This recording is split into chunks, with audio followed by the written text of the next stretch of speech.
સાહેબ सतनाम सत्सुकृत आवदली अजर अचिंत पुरुष मुनिंद्र करुणामय कबीर धनी धर्मदास जी साहिब निदय।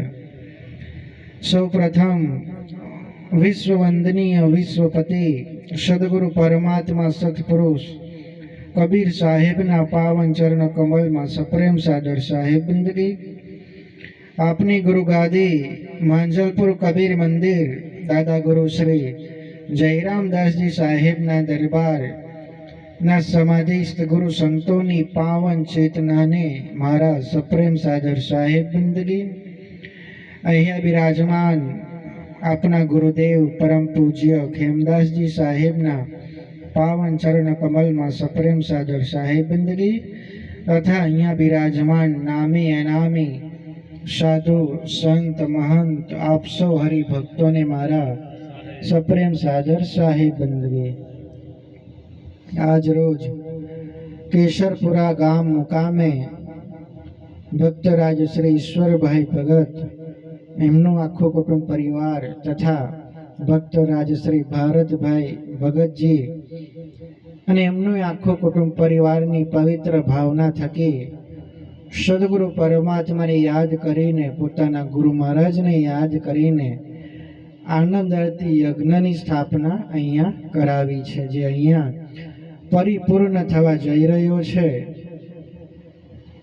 અને એમના હૃદયની ભાવના હતી કે અમે ભગત બનીને સેવા તો કરી છે, ભક્તિ ભજન તો કરી છે, પરંતુ હવે અમારે આ ભક્તિમાં આગળ વધવું છે અને સેવાનું કાર્ય પણ કરવું છે। ત્યારે અમને સદગુરુ પરમાત્માના નામના સાધુ પદ અધિકાર પ્રાપ્ત થાય એવી અરજી બંદગી પોતાના ગુરુ મહારાજને ગુરુ ઘર આવીને કરી હતી। ત્યારે એ અવસર નિમિત્તે આજે એમને સાધુ ચાદર વિધિ પણ અર્પણ કરવામાં આવી છે। આપના પરમપિતા સદગુરુ પરમાત્મા સત્પુરુષ કબીર સાહેબ એમ તો કાશીપુર વાસી કહેવામાં આવે છે, પરંતુ સાહેબ ધની તો કાશીપુર અવિનાશી છે।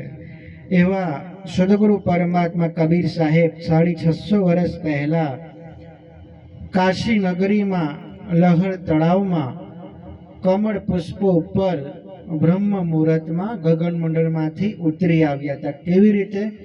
તો કે શ્વેત પ્રકાશના કિરણ સ્વરૂપે ઉતરી આવ્યા અને કમળ પુષ્પ ઉપર બાળક સ્વરૂપે પ્રગટ થયા છે। આવા આપણા ઈષ્ટ પરમાત્માનું અવતરણ છે। માટે સદગુરુ કબીર સાહેબનો ક્યારે જન્મ નથી થયો કે ક્યારે મૃત્યુ પણ નથી થઈ। સાહેબ થયા છે તો માત્ર પ્રગટ થયા છે ને માત્ર અંતર ધ્યાન થયા છે। એવા આપણા સદગુરુ પરમાત્મા કબીર સાહેબ છે અને એ સદગુરુ પરમાત્મા કબીર સાહેબ આપણી ગુરુગાદી માંજલપુર કબીર મંદિર હરસુંડા કબીર મંદિરના પ્રથમ મહાપુરુષ દાદા ગુરુ લક્ષ્મણદાસજી સાહેબને સાધુ સ્વરૂપમાં દર્શન આપેલા છે। 5 વસ્તુનું પૂજન આપેલું છે: માળા, ટોપી, શંખ, પાવડી અને ઝોલી। અને વચન આપેલું છે કે સત કબીર નામની ગાદી, સરસ દરજો, ધોળું નિશાન, પૂનમનો મેળો અને अन्नदानનો મહિમા। હે લક્ષ્મણદાસજી, તમે નિયમસર ચલાવજો। જાઓ, જગતમાં તમારું નામ રહેશે અને તમારા નામની સાથે મારું વચન પણ રહેશે। એવી આપણી ગુરુ ગાદી માંજલપુર કબીર મંદિરની ગાદી છે, વચનશીલ ગાદી છે। કેમ કે સ્વયં સદગુરુ પરમાત્મા સત્પુરુષ કબીર સાહેબે પ્રગટ થઈને વચનશીલ ગાદીને સ્થાપિત કરી છે અને એ ગુરુ ગાદીના આપણે શિષ્ય થયા છે, ભગત થયા છે, તો આપણે પણ આ રીતે સમર્પિત રહીને ભક્તિ ભજન કરી લેવાના છે। સાહેબના વચન અનુસાર આજે પણ 5 વસ્તુ માળા, ટોપી, શંખ, પાવડી અને ઝોલી માંજલપુર કબીર મંદિરમાં સ્થાપિત છે। દરેક મહિનાની પૂનમ અવસરે આપ જેવા કેટલાક હરિભક્તો દરેક મહિનાની પૂનમ અવસરે દર્શન ભાવ માટે પધારે છે। તો આપ સૌ હરિભક્તો પણ સાહેબના શિષ્ય થયા છો, તો આપનું પણ કર્તવ્ય બને છે કે દરેક મહિનાની પૂનમ અવસરે આપણે મહિનામાં 1 વાર તો અવશ્ય ગુરુ દરબારમાં ગુરુ સંતની ચરણોની પૂજા કરવા, સદગુરુ પરમાત્માની 5 વસ્તુનું દર્શન કરવા અવશ્ય જવાનું છે. એવી જ માળા, ટોપી અને શાલ અને ભક્તિ ભજન આજે એવા સાધુ શ્રી ઈશ્વરદાસજી ભગતજી તથા ભરતદાસજી ભગતજીને અર્પણ કરવામાં આવી છે. આ એક માધ્યમથી સદગુરુ પરમાત્માનો જે ભેખ છે જે એમને અર્પણ કરવામાં આવ્યો છે, તો આપણે પણ નીતિ નિયમમાં રહીને આ ભેખને આપણે યાદ રાખીને આપણું જીવન જીવવાનું છે. પહેલા આપણે ભગત થઈને જીવન જીવતા હતા, પરંતુ હવે આપણે સાધુ પદ અર્પણ કરવામાં આવ્યું એટલે આપનો એક નવો જન્મ થયો છે.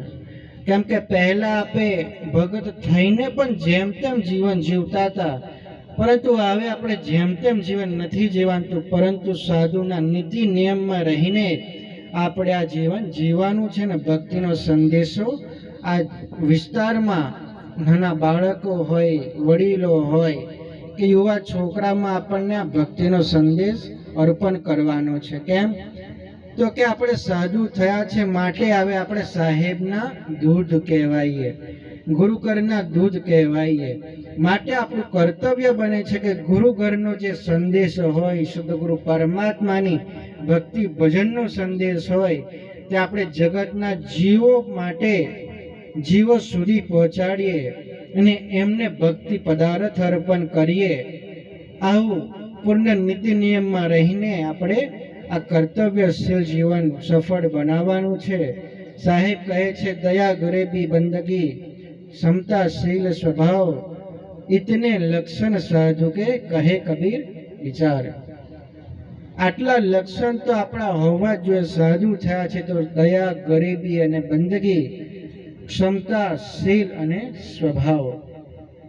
સાહેબ કહે છે પહેલા તો દયા. દયા આપણા જીવો પાત્ર માટે આપણામાં દયા હોવી જોઈએ. દયા અને ગરીબી. ગરીબી એટલે શું? આપણે ઘણી વાર આનામાં આપણે સમજવામાં ભૂલ થઈ જાય કે ગરીબી એમ કે સાહેબે કીધું ગરીબીમાં જીવન જીવવાનું, એટલે ઘણી વાર આપણે ઊંધું વિચારી લઈએ કે ગરીબી એટલે આપણે ગરીબ રહેવાનું, પૈસો ધન નહીં કમાવાનો, જેમ તેમ જીવવાનું. એવું નથી કીધું. સાહેબે કીધું કે તમે ખૂબ સારું મહેનતનો પૈસો ધન કમાણી કરો, સારામાં સારું જીવન જીવો, પરંતુ હૃદયથી ગરીબતા ધારણ કરો. બાકી ધની ધર્મદાસજી સાહેબ પાસે તે સમય 56 કોટી ધન હતું. આ જગતમાં 650 વર્ષ પહેલા પરમ પૂજ્ય ધની ધર્મદાસજી સાહેબ પાસે 56 કોટી ધન હતું, પરંતુ હૃદયથી ગરીબી હતી, હૃદયના ગરીબતા હતા. માટે ને 56 કોટી ધન પણ આવા સત કાર્યમાં વાપર્યું છે. બાકી આજે કોઈ લખપતિ હોય, કરોડપતિ હોય, પરંતુ એના હૃદયમાં ક્યારે એવો ભાવ ન હોય કે મારે આવા સત્કાર્યમાં પૈસો ધન વાપરવો છે. કેમ તો કે મનથી મક્કમતા આવી જાય છે, મનથી કઠોરતા આવી જાય છે. પછી એક કઠોરતાને આધીન ક્યારેયના હૃદયમાં સદભાવ પ્રગટ થતો નથી. માટે આપણે દયા, ગરીબી, બંદગી, ક્ષમતા, શીલ, સ્વભાવ ઇતને લક્ષણ સાધુ કે કહે કબીર વિચાર. આપણે સાધુ થયા છે તો આટલા લક્ષણનો વિચાર પહેલા કરવાનો, પછી આપણે જગતમાં ઉતરવાનું. કેમ કે ઘણીવાર આપણે સાધુ થઈ ગયા પરંતુ આપણામાં લક્ષણ પ્રગટ દેખાતા નથી.